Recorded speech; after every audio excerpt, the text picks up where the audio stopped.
Bismillahirrahmanirrahim. Assalamualaikum warahmatullahi wabarakatuh. Innal hamdalillah nahmaduhu wa nasta'inuhu wa nastaghfiruh. Wa na'udzu billahi min syururi anfusina wa min sayyiati a'malina. Man yahdihillah fala mudilla lahu wa man yudlil fala hadiyalah. Asyhadu an la ilaha illallah wahdahu la syarikalah wa asyhadu anna Muhammadan abduhu wa rasuluhu la nabiyya ba'dah. Yaqulu rabbuna jalla wa ala fil Qur'anil Karim, ya ayyuhalladzina amanu taqullaha haqqa tuqatih wa la tamutunna illa wa antum muslimun. Wa yaqulu subhanahu, ya ayyuhalladzina amanu taqullaha wa qulu qawlan sadida yuslih lakum a'malakum wa yaghfir lakum dhunubakum wa man yuti'illaha wa rasulahu faqad faza fawzan 'azima. Fa inna asdaqal hadithi kitabullah wa khairal huda huda nabiyyina Muhammadin sallallahu alaihi wasallam wa syarrul umuri muhdatsatuha fa inna kulla muhdatsatin bid'ah wa kulla bid'atin dhalalah wa kulla dhalalatin finnar. Ikhwati fillah rahimakumullah, tidak sedikit ulama kita yang menjelaskan bahwa salah satu bentuk keberuntungan dan kebahagiaan seorang hamba ketika ia bisa merasakan kadar iman saat naik maupun turun. Ketika imannya sedikit demi sedikit menguat, kemudian bertambah kuat, ia bisa merasakan manis, lezat, menyenangkan, menenangkan. Sebaliknya ketika iman itu turun, melemah dan terus bertambah lemah, ia pun bisa merasakan bahwa akibatnya sangat tidak menyenangkan. Sempit bukan hanya dada dan hatinya, tetapi dunia yang luas ini ia lihat sempit. Nah, ia bisa merasakan akibatnya. Masalah bermunculan. Ia pun bisa merasakan ketika iman itu lemah. Seakan-akan problem sekecil apapun itu menjadi berat sekali. Nah, bentuk keberuntungannya seperti apa?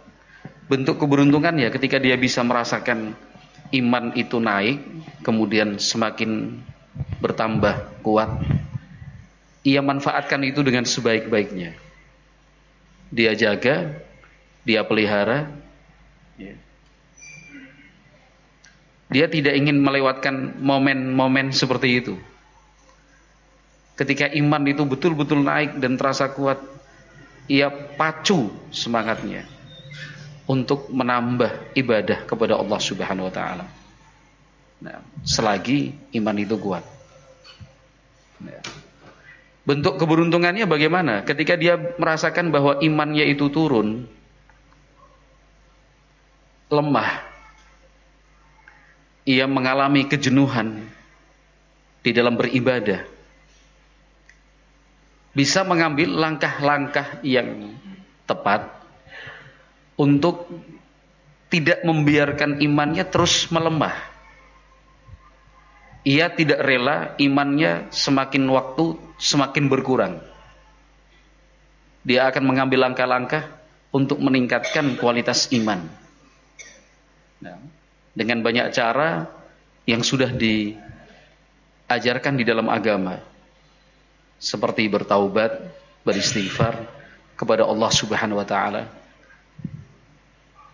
memohon dalam doa kepada Allah Subhanahu wa taala.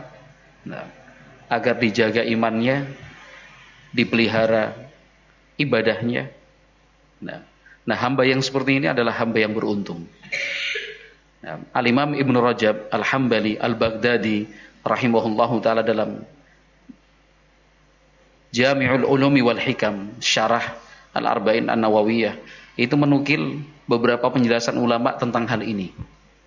Yang celaka dan akan merugi adalah mereka yang tidak bisa merasakan iman saat naik dan ketika turun. Amin. Ketika iman itu turun lemah, dia anggap biasa.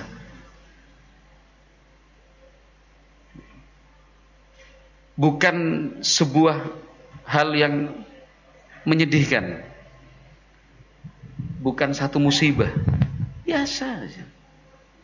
Nah, dia nggak peduli. Bahkan dia terus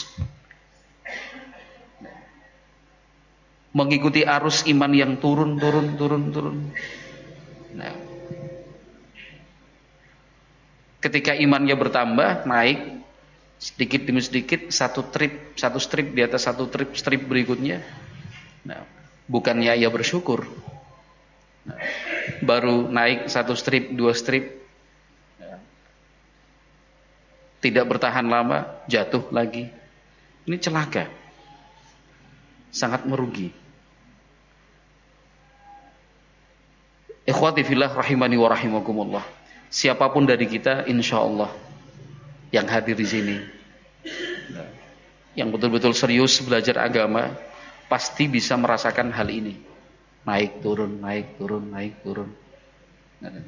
Coba kalau pas iman itu naik, masya Allah. Kabeh ibadah itu pengennya kita lakoni, ya kan? Jangankan yang sholat wajib, yang sholat sunnah pun luar biasa. Ketika iman itu sedang naik, betah di masjid. Tidak mau dia sesegera mungkin meninggalkan masjid. Inginnya baca Quran, berzikir, berdoa. Dia merasakan kenyamanan itu di dalam masjid. Ketika iman itu naik, semangat untuk berinfak dan bersedekahnya luar biasa. Apapun yang dia miliki, dia berikan sebagai infak dan sedekah. Ketika iman itu naik, ia rajin berkunjung, mencari dan menemui orang-orang soleh, orang-orang yang baik. Ketika iman itu naik, penglihatan, pendengaran dijaga dan betul-betul dijaga dari hal-hal yang bersifat haram. Sebaliknya ketika iman itu turun, tidak peduli. Jangankan sholat sunnah, sholat wajib pun sengaja ia tinggalkan secara berjamaah. Dia menyengaja berusaha mencari-cari alasan, kan itu. Yang ketinggalan, yang lupa, yang nggak dengar lah. Kan itu. Alasan dicari. Kenapa? Karena imannya sedang lemah. Ketika imannya sedang turun, Al-Quran hampir tidak dia sentuh, apalagi membacanya. Ketika iman itu sedang turun, bertemu dengan orang-orang soleh, dia hindari. Dia nggak mau berkumpul dengan ikhwan-ikhwannya. Dia akan berusaha menemukan jalan lain. Ketika iman itu sedang turun, pelitnya luar biasa. Dia punya uang, dia punya harta, tetapi sedikit saja untuk infak dan sedekah. Demi kepentingan Islam, untuk keperluan kaum muslimin, berat sekali dia berikan yang sedikit itu. Ketika imannya sedang turun, sedang lemah, ya kan? Mata, telinga diumbar sebebas-bebasnya. Nah, ikhwati fillah rahimani wa rahimakumullah. Nah, di dalam sebuah ayat Al-Quran, Allah subhanahu wa ta'ala menjelaskan hal ini, yaitu surat Al-Anfal ayat yang kedua, kemudian dilanjutkan ayat ketiga, nah, kemudian ayat yang keempat. Di dalam ayat-ayat ini Allah Subhanahu wa taala menjelaskan bahwa iman seseorang itu bisa mengalami penguatan dan juga bisa mengalami pelemahan. Iman yang dimiliki oleh seseorang bisa saja naik, bisa saja turun. Nah, supaya kita mengambil ibrah dari kedua kondisi ini. Ketika iman itu naik, ya dimanfaatkan sebaik-baiknya, semaksimal mungkin untuk banyak-banyak beribadah, untuk mempersering amalan soleh.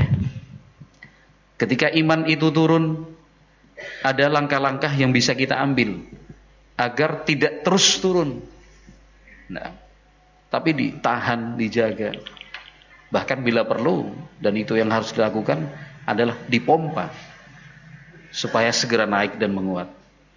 Allah Subhanahu wa taala berfirman, "Innamal mu'minun alladzina idza dzukirallahu wajilat qulubuhum wa idza tuliyat 'alaihim ayatuhu zadatuhum imana wa 'ala rabbihim yatawakkalun.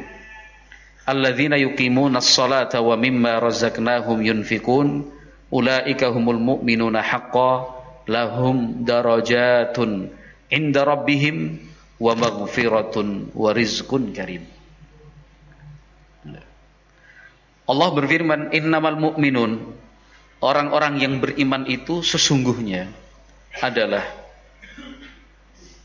alladzina idza dzukirallahu wajilat qulubuhum. Apabila nama Allah disebut, ia mendengar nama Allah, wajilat qulubuhum, hati bergetar karena takut. Wa idza tuliyat 'alaihim ayatuhu, apabila ayat-ayat Allah dibacakan, zadathum imanan, imannya bertambah.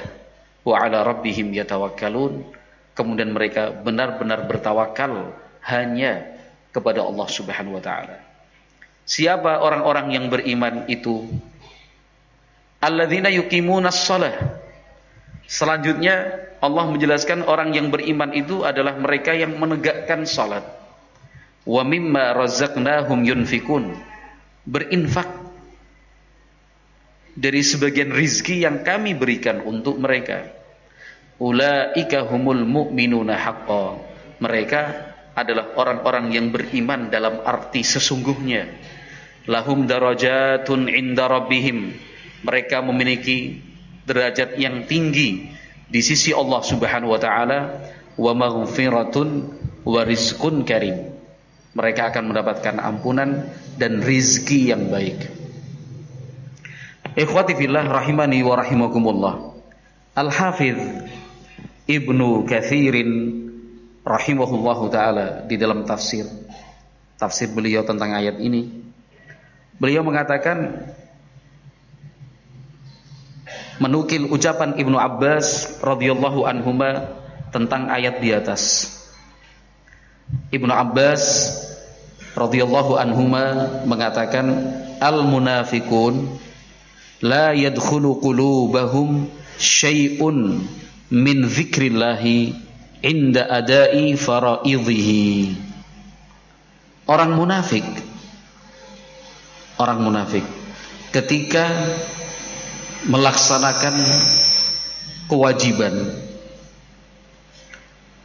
tidak ada sedikit pun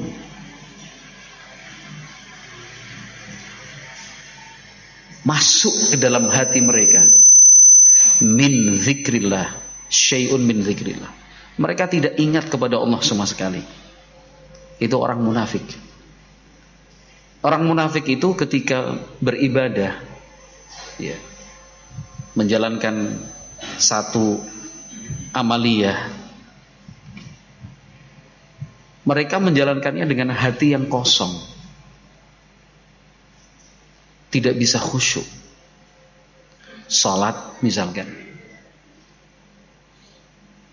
menurut orang-orang munafikin, bagi mereka Sholat itu ya hanya sekedar gerakan-gerakan begitu, formalitas. Angkat tangan ya angkat tangan, sedekap ya sedekap, rukuk sujud duduk pun demikian.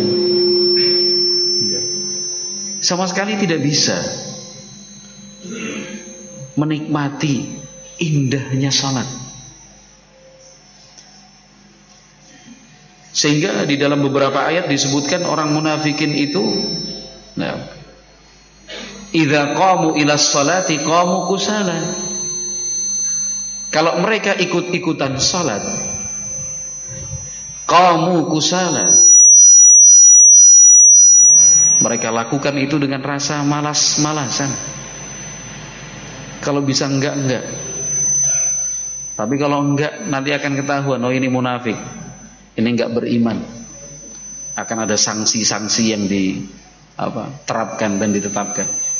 Jadi orang munafik idza qamu ila sholati qamu kusala. Mereka kalau ikut-ikutan salat malas-malasan, mau berangkat malas. Ya kan?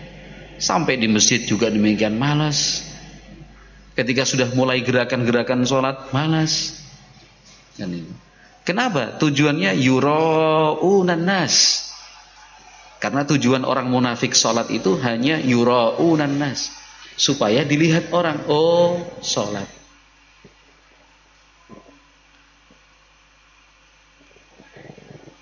Supaya dia tidak malu, agar tidak ketahuan identitas kemunafikannya, masih sholat.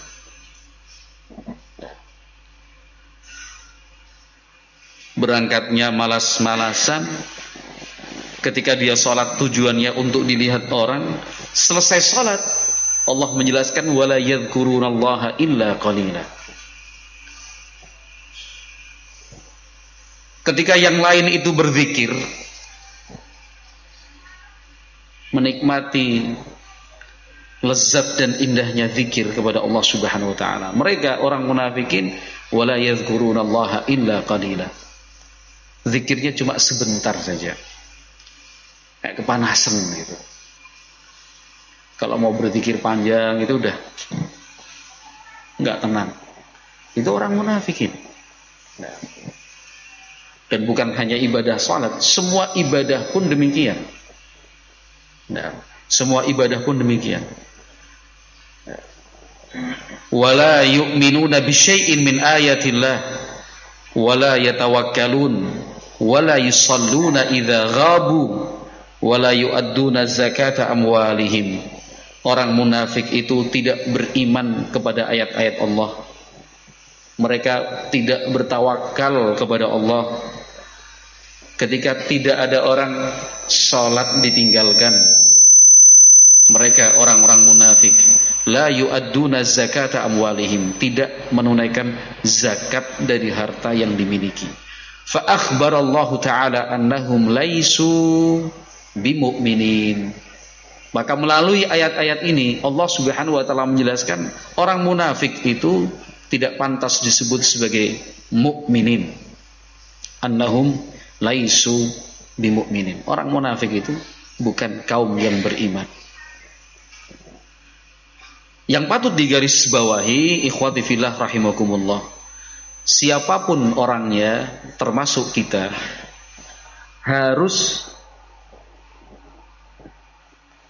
khawatir dan takut kemunafikan ada pada dirinya. Tidak boleh siapapun orangnya merasa aman. Nggak mungkin kalau saya terjatuh dalam kemunafikan. Tidak boleh siapapun orangnya kemudian dia mengaku benar-benar beriman sehingga tidak ada kemungkinan terjatuh dalam kemunafikan. Jangankan kita, para sahabat Nabi radhiyallahu anhum ajmain, setiap dari mereka tanpa terkecuali yakhafu ala nafsihi nifaq. Semua sahabat tanpa terkecuali mengkhawatirkan kemunafikan itu ada pada dirinya. Semua sahabat demikian. Contoh yang paling kuat adalah sahabat Umar ibn Khattab radhiyallahu taala anhu. Sahabat Umar ibn Khattab radhiyallahu taala anhu. Seorang sahabat yang sudah dijamin masuk surga, dipastikan oleh Nabi Muhammad alaihi salatu wasallam dicintai Allah Subhanahu wa taala. Nabi Muhammad alaihi salatu wasallam sudah memberitakan bahwa di surga ada istana miliknya. Itu pun masih mengkhawatirkan kemunafikan ada pada dirinya. Itu Umar bin Khattab radhiyallahu taala. Apalagi kita. Kalau melihat ciri-ciri munafik tadi, mestinya kita juga merasa iya ya. Tanda-tanda kemunafikan itu ada pada diri kita.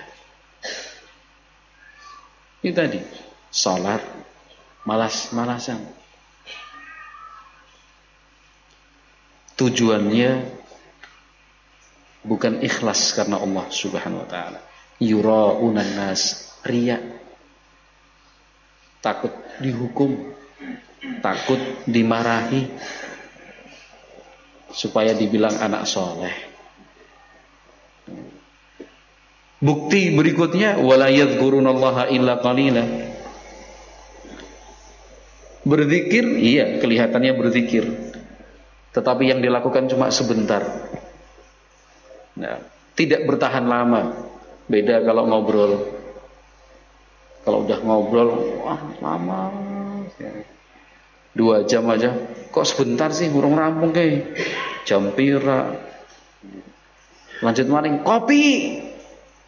Tambah kopi, lanjut. Tapi kalau berzikir, insyaallah, udah sebentar, dia nggak menghayati apa yang diucapkan. Tidak mengerti apa yang dia lafazkan saat bertakbir, bertasbih, bertahmid, bertahlil. Subhanallah, Allahu akbar, alhamdulillah, la ilaha illallah, wala haula wala quwata illa billah. Dia tidak bisa meresapinya. Nah, membaca Al-Quran sama. Nah, membaca Al-Quran sama. Baru 1 halaman, 2 halaman, udah gak betah. Alasannya matanya sakit, udah pedes. Tapi giliran baca koran, bukan cuma 2 halaman, 12 halaman. Dari halaman pertama headline-nya sampai halaman iklan pun dibaca. Motor, mobil, jasa pengoboran sumur,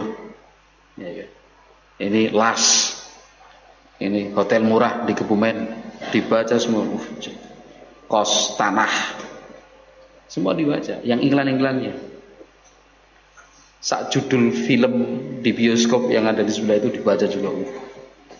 Padahal ya nggak lihat juga dia kan, kabeh dibaca. Sampai halaman yang paling belakang dibaca.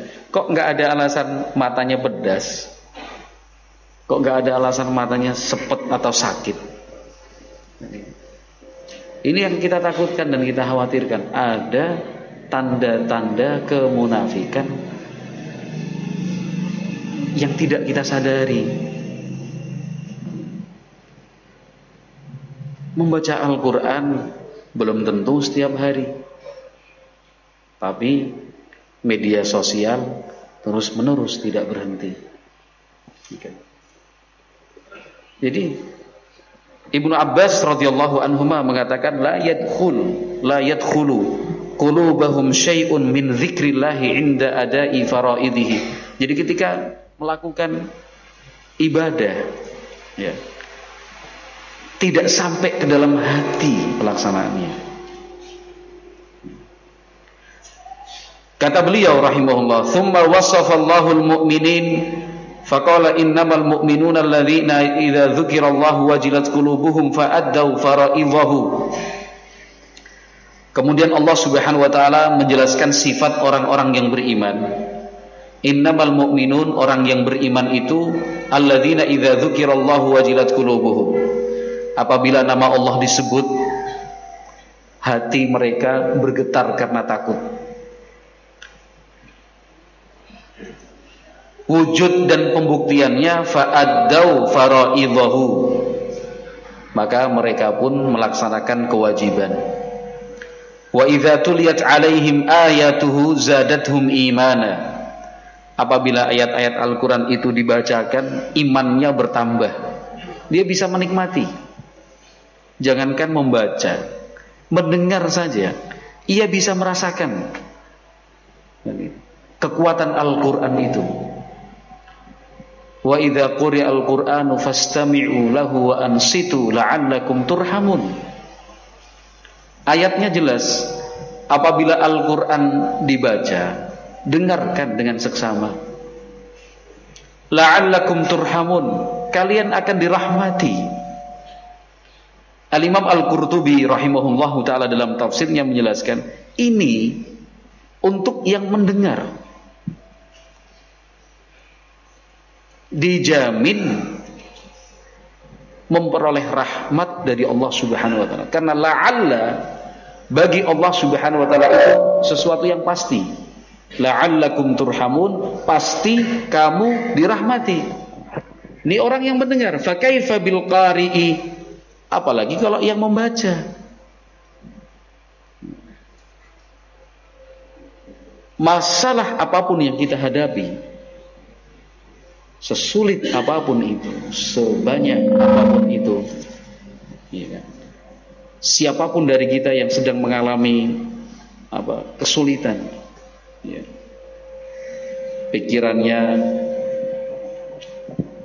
pikirannya kacau, bingung mau berbuat apa, keputusan yang diambil itu bagaimana, ya.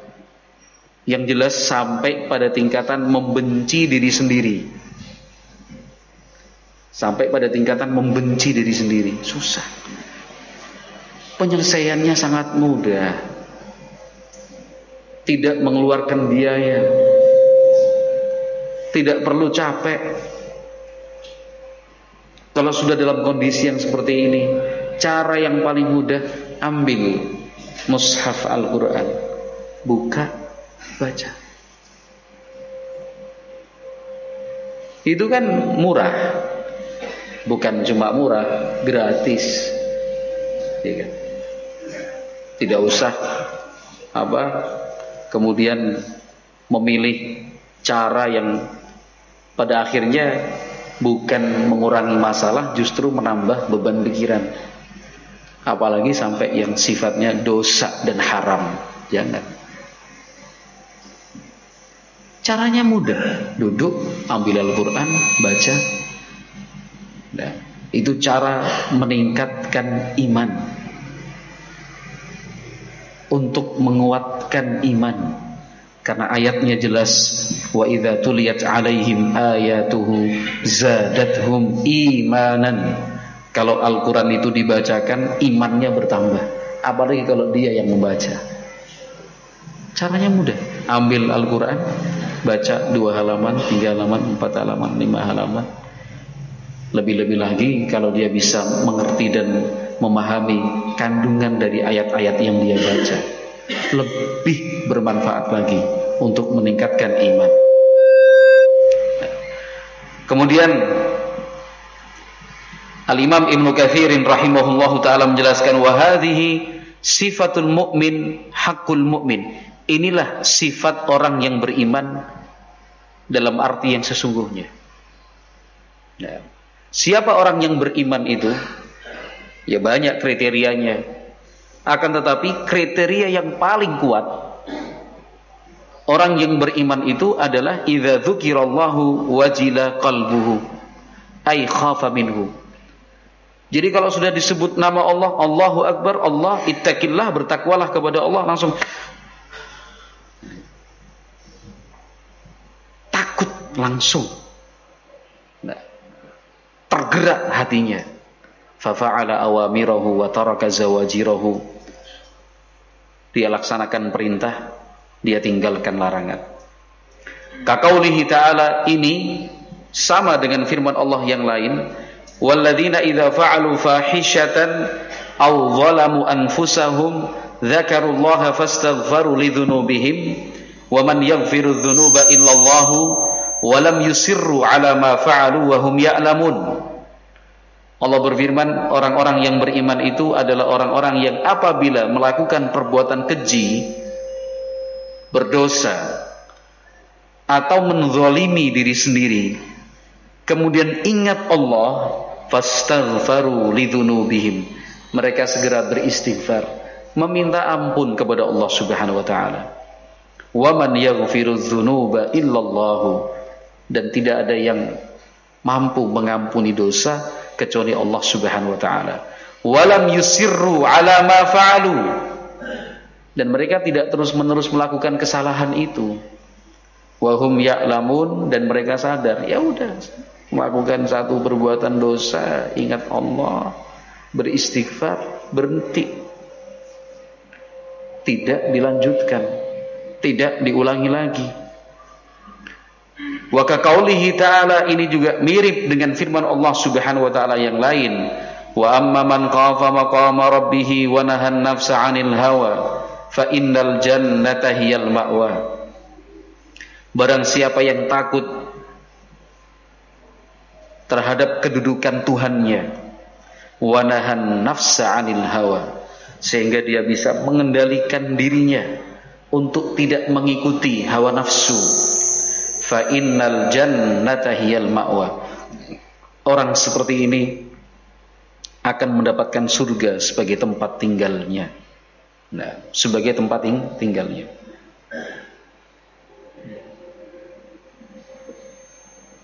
Adapun firman Allah Subhanahu wa taala yang selanjutnya, wa idza tuliyat alaihim ayatuhu zadatuhum imana.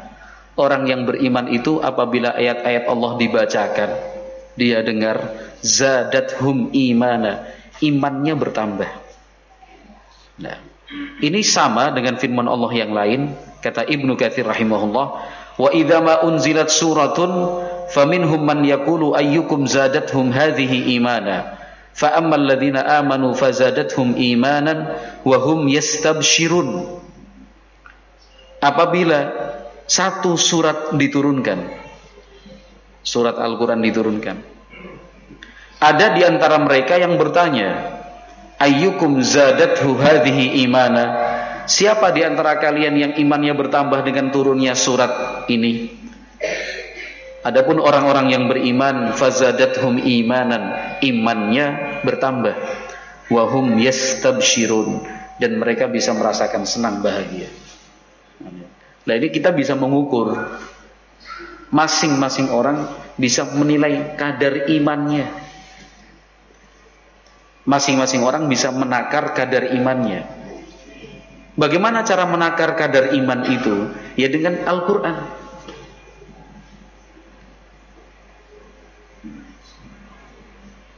Rutin enggak dia baca Quran? Rutin, tapi sebulan sekali. Bukan itu yang dimaksud. Rutin, sering membaca Al-Quran. Itu bisa mengukur kadar iman. Ternyata nggak rutin. Belum tentu dalam satu minggu dia membaca Al-Quran. Jelas orang seperti ini imannya lemah. Itu sudah bisa dipastikan. Tapi yang setiap hari membaca Al-Quran ikhlas, mengharap ridho dari Allah Subhanahu wa taala, imannya pasti akan terjaga.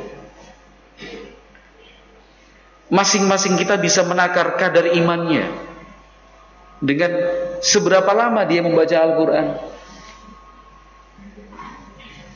Dalam beberapa waktu langsung jenuh, atau ternyata sebaliknya ingin diputus, nantilah genap 2 halaman, tapi eman lanjut lagi sampai halaman ketiga karena ada acara nih, 3 halaman saja bagi ini, tapi sudah dapat 3 halaman, aduh rasanya enak sekali, lanjut lagi halaman yang keempat. Ini bisa untuk menakar kadar iman. Oh, imannya sedang baik, sedang naik. Masing-masing kita bisa menakar kadar imannya dengan apa? Al-Quran. Nah, apakah dia selesai membaca Al-Quran kemudian merindukan kembali untuk segera membaca Al-Quran lagi, atau ketika dia selesai membaca Al-Quran dia tutup mushafnya seakan-akan dia bebas gitu. Tidak ada beban lagi untuk membaca. Karena cara yang paling mudah untuk meningkatkan iman adalah membaca Al-Quranul Karim, seperti yang disebutkan dalam ayat tadi, wa idza tuliyat alaihim ayatuhu zadathum imana. Ibnu Katsirin rahimahullahu taala mengatakan, wa qad istadalla al-Bukhari wa ghairuhu minal a'immati bihadhihi al-ayati wa ashbahiha ala ziyadatil iman wa tafadhulihi fil qulubi. Al-Imam Al-Bukhari rahimahullah dan ulama lainnya berdalil dengan ayat ini serta yang mirip bahwa iman itu bisa bertambah. Sebaliknya, karena bisa bertambah, iman pun bisa berkurang. Dengan ayat ini juga para ulama mengambil kesimpulan bahwa iman itu bertingkat-tingkat antara satu orang dengan yang lain. Belum tentu sama kadar iman si A dengan kadar iman si B. Bisa saja si A lebih kuat, bisa pula lebih lemah. Kama huwa madhhabu jumhuril ummah. Al-Hafidh Ibnu Katsir mengatakan sebagaimana akidah ini merupakan akidah mayoritas umat Islam. Bal qad hakal ijma'a ala dzalika ghairu wahidin minal a'immah. Bahkan tidak sedikit ulama kita yang menyatakan sudah ijma', sepakat kaum muslimin bahwa iman itu bisa bertambah juga bisa berkurang. Sepakat. Sehingga siapapun yang berpendapat bahwa iman tidak bisa bertambah, iman tidak bisa berkurang, iman itu hanya satu, berarti dia sudah menyelisihi ijma' para ulama, ijma' kaum muslimin. Siapa yang menukil ijma'? Kata Al-Hafidh Ibnu Katsir, kasy-Syafi'i wa Ahmad bin Hanbal wa Abi Ubaid. Al-Imam Asy-Syafi'i, Al-Imam Ahmad bin Hanbal, Al-Imam Abu Ubaid, kama bayyana dzalika mustaqsan fi awal syarhil Bukhari walillahil hamdu wal minnah. Sebagaimana kami, yaitu Ibnu Katsirin rahimahullah, telah menjelaskan hal ini dengan lengkap, rinci dan panjang di awal syarah Sahih Al-Bukhari. Jadi Al-Hafidh Ibnu Katsirin rahimahullah mensyarah Sahih Bukhari. Nah, keterangan lebih lengkap, lebih panjang lebar itu beliau terangkan di sana bahwa iman itu bisa naik bisa turun. Dan itu akidah ahli sunnati wal jamaah. Iman bisa naik bisa turun. Al-imanu yazidu wa yanqus. Iman itu bisa bertambah bisa berkurang. Yazidu bit ta'at wa yanqusu bil ma'asi. Iman itu bertambah dengan ketaatan yang dilakukan, dengan ibadah yang dia kerjakan. Sebaliknya ketika dia melakukan maksiat, dia berbuat dosa, otomatis kadar imannya itu turun, lemah. Sehingga ketika kita merasakan iman itu sedang turun, bisa dipastikan ini dosa apa saya? Ini pasti karena perbuatan maksiat yang saya lakukan. Ketika iman itu turun, tidak perlu menyalahkan siapa-siapa. Tidak perlu kita melampiaskan emosi kepada siapapun, kepada anak, kepada istri, kepada teman, kepada pegawai. Oh, jelas imannya yang turun. Dan iman itu turun karena dosa dan maksiat yang dia perbuat. Mestinya dia koreksi diri sendiri dengan cara bertaubat, beristighfar kepada Allah Subhanahu wa taala. Sadar, berhenti, cukup sampai di situ. Lalu dia berpindah kepada ketaatan kepada Allah Subhanahu wa taala. Nah, ini penting. Nabi Muhammad alaihi salatu wasallam sudah memberikan solusi. Ketika iman itu turun, saat semangat ibadah itu lemah, ya. Ketika tekad kita sudah dirusak oleh kejenuhan. Nah, Nabi Muhammad alaihi salatu wasallam bersabda, "Inna likulli amalin syirrah wa likulli syirratin fatrah." Setiap aktivitas ibadah yang kita kerjakan itu pasti akan mengalami titik puncak semangat. Semangat-semangatnya luar biasa. Kalau semangat sholat yang wajib dikerjakan, yang sunnah tidak ditinggalkan. Kalau rajin membaca Al-Quran, imannya naik, mudah. Satu hari bisa 1 juz, 2 juz dia baca. Ya kan? Ketika imannya naik, apapun yang dia punya dibagi sebagai infak dan sedekah. Tapi perlu disadari, akan tiba saatnya ketika semangat itu runtuh. Nabi Muhammad SAW menyebutnya fatrah, yang kemudian sering kita bahasakan futur. Sedang futur nih, malas beribadah, jenuh rasanya, pegang Al-Quran malas, mau sholat ogah-ogahan, mau ta'awun kerja bakti gotong royong, orang lah turuh bela, diajak ikut daurah, orang yang jaga pondok, ya kan? Yang jaga pondok. Anaknya sudah siap berangkat ke pondok untuk diantar, malah nyuruh istrinya, anti waela istrinya yang suruh nganter malam. Padahal jaraknya jauh loh, 5 kilo, 6 kilo, 7 kilo. Masya Allah. Ketika anaknya minta arahan, Bi, ada PR akidah, tolong diajari ngerjakan. Paling yus diajari karo gurune kan. Masa tanya sama Abi, kan bukan Abi yang belajar. Ya yang belajar anaknya, bukan Abinya yang belajar. Tapi kan Abi yang bisa menuntun, bisa membimbing. Loh jawabannya. Itu ketika apa? Imannya turun. Itu bisa kita rasakan. Semua aktivitas ibadah begitu, ada naik, ada turun. Nabi Muhammad alaihi salatu wasallam memberi solusi dan jalan keluar untuk kita saat iman itu turun. Ketika mengalami masa-masa futur, fatrah tadi. Faman kanat fatratuhu li sunnati faqad ihtaja. Barang siapa yang ketika mengalami masa futur, jenuh, bosan, dia kembali kepada petunjuk yang aku berikan. Faqad ihtaja, sunnahku.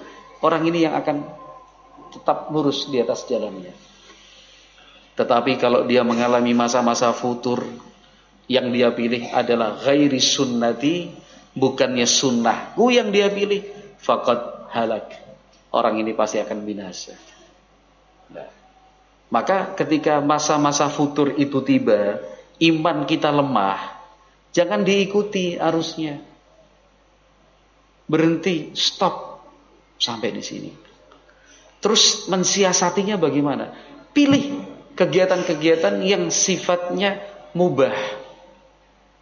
Jangan sampai masuk pada tingkatan yang makruh, apalagi yang haram. Upayakan yang mubah itu bernilai pahala. Bernilai pahala. Ya kan? Mumet, jenuh, ngaji ya malas, sholat ya malas. Ya kan? Bingung ngarep ngapa ge. Arep ning pantai bengak-bengok ya pada baik. Kalah dengan suara ombak. Arep munggah gunung ya butuh biaya. Lah ora duit sih. Ya kan? Bingung. Pilih cara untuk tidak membiarkan iman itu terus turun. Nah, itu. Cara yang paling mudah itu apa? Membuat orang lain senang. Senangkan orang lain. Ketika kita melihat orang lain itu senang, nih, naik. Baca Al-Quran misalkan juga males. Wong sedang futur, imannya jan ambles turun beneran. Ya. Ambil kegiatan-kegiatan yang bisa menyenangkan orang lain. Nah, itu. Contoh nih, ya kan? Masuk ke dapur, ya. Tepung ana, tempe ya ana, goreng tempe. Bagus, gawan yang pondok. Bawa ke pondok. Santri-santri ini pada kumpul. Santrinya diem aja. Dikirain bayar sih. Ya santrinya pada nggak mau ya kan. Sini makan tempe. Orang Pak, orang duit. Loh, ini gratis. Kan gitu. Ini makan. Jangan lupa baca bismillah. Orang rebutan, santri dikasih tempe goreng panas-panas, ada lombok plus saus sama kecapnya, rebutan, zut. Itu ada kepuasan di sini. Ini, itu apa? Mensiasati ketika iman sedang turun, memanage ketika iman itu sedang lemah. Saat-saat futur seperti itu, ya kan? Saat-saat futur seperti itu. Menyenangkan orang lain. Dan itu. Ketika orang lain senang, ini terasa senang. Atau lihat dan saksikan mereka-mereka yang sedang mengalami kesusahan, yang sedang tertimpa musibah. Itu juga salah satu cara untuk memanage ketika iman itu turun. Dan itu. Males sholat, males ibadah, ya. Males membaca Quran, males dari kegiatan dakwah, pengen ribut bae karo bojone, iya kan? Ora gelem dirusui karo anake, udah nyambut gawe wis males, sudah semuanya males semua. Lihat dan saksikan orang-orang yang sedang mengalami musibah. Ambil motor mas, naik motor pakai helm loh. Surat-suratnya harus lengkap. Contoh, kunjungi rumah sakit. Ora ana sedulur sing lara, enggak perlu nunggu sedulur sing lara. Kabeh sedulur kok kaum muslimin. Iya kan? Berangkat ke rumah sakit. Kan itu. Parkir motor. Masuk ke ruang UGD apa IGD, instalasi gawat darurat. Lihat orang yang sedang kan itu. Yang baru saja kecelakaan, yang baru saja patah tulang, ya kan? Lihat, cari kamar mayat, ya. Yang pasien sudah meninggal didorong, lihat, masuk ke bangsal-bangsal itu, lihat yang kakinya sedang diangkat, yang kepalanya diperban, ya kan? Ini dipasang selang infus, yang ini pakai kateter. Buang air besar, buang air kecil di tempat, ya kan? Lihat seperti itu. Untuk melembutkan hati, hati. Itu cara. Jangan sampai imannya turun, ngerti turun, dibiarkan turun. Nanti naiknya itu susah, memerlukan waktu yang lama. Barakallahu fikum. Ini bukan cuma untuk santri, untuk kita semua. Iya kan? Yang dilihat itu bukan cuma santri, itu santri pada futur, santri pada lah kowe dhewe futur pada baik. Kita semua mengalami yang seperti itu, saling menguatkan, saling mendoakan. Ketika melihat saudaranya futur, itu bukan malah tapi dibantu. Ayo mas, semangat. Dan itu bersyukur, bukan malah tambah diinjek, tambah dijatuhkan, jangan, dibantu. Kan itu. Sedang dibantu. Ya. Lihat santri nih, misalkan, lihat santri malas, ngantuk, wahai baca Quran, murojaah juga diem. Minta izin sama wali kelasnya. Misalkan wali kelasnya Furaihan. Ya. Di wali kelasnya Furaihan. Mana Furaihan? Minta Mas Furaihan, itu kayaknya santrinya antum baru futur ya? Iya Pak, anak minta izin, tak undang makan ke rumah ya. Nggak apa-apa, dibantu, pondoknya dibantu. Jangan ke santri pada futur, pengajari pada neng dia. Lah, ya pondok ini pondok kita sama-sama. Bukan cuma pondoknya para ustadz dan pengajar, itu bareng-bareng kita kelola, sama-sama kita jaga. Lihat ada santri udah ini Mas Furaihan tak ajak ke rumah ya, nggak apa-apa, tapi jangan lama-lama. Iya, dibawa pulang Mas, ikut saya ke rumah. Ada apa Pak? Udah, bonceng aja. Pak ke rumah, kasih makan siang yang enak. Dinasihati, kan itu. Seakan-akan kita nggak tahu kalau dia punya masalah. Kan itu, untuk jaga privasi dia. Saya bilang, Masya Allah Mas ya, bersyukur sekali. Masih muda, sudah belajar agama. Lah, Bapak ini kenal ngaji ya baru setelah umurnya 50 tahun. Jadi yang dulu-dulu ya sia-sia. Bersyukur Mas, antum Mas. Dikasih motivasi, dikasih semangat. Tapi ya hati-hati kalau udah tahu triknya seperti ini, nanti ada terus santri pura-pura gini. Hati-hati ya. Makanya tanya kepada wali kelas, karena wali kelasnya yang paling paham. Lihat santri kok jangan-jangan action nih. Biar diundang makan di rumah, aja suudzon. Tanya kepada wali kelas. Jadi kalau ada yang sedang futur, sedang lemah imannya, bukan cuma santri, ikhwan kita. Kok lama nggak ngaji, ya kan? Bukan kayak orang tahu ngaji apa ya? Kena pemikiran hizbi apa kepriwe ya? Ya kita dekati, kita pompa semangatnya, kita motivasi. Ketika iman sedang turun, intinya iman itu bisa naik, bisa turun, ya kan? Bisa naik, bisa turun. Dan sangat berbahagia seseorang yang bisa merasakan saat naik dan saat turun. Nah, masing-masing kita harus bisa menakar kadar imannya, naik atau turun, dengan beberapa cara yang sudah kita sebutkan tadi. Contoh yang kita sebutkan tadi tentang membaca Al-Quran, ya kan? Membaca Al-Quran. Kemudian Nabi Muhammad SAW sudah memberikan solusi dan jalan keluar untuk kita saat iman itu turun. Apa yang harus kita lakukan? Selain taubat, istighfar, dan yang lainnya, maka lakukan hal-hal yang sekalipun mubah, tapi diubah menjadi sesuatu yang bersifat ibadah. Ketika kita melihat orang lain sedang futur, imannya turun, kita bantu untuk meningkatkan imannya. Itu yang menjadi titik pembahasan kita. Mudah-mudahan bermanfaat. Subhanakallahumma wa bihamdik, asyhadu an la ilaha illa anta, astaghfiruka wa atubu ilaik. Assalamualaikum warahmatullahi wabarakatuh.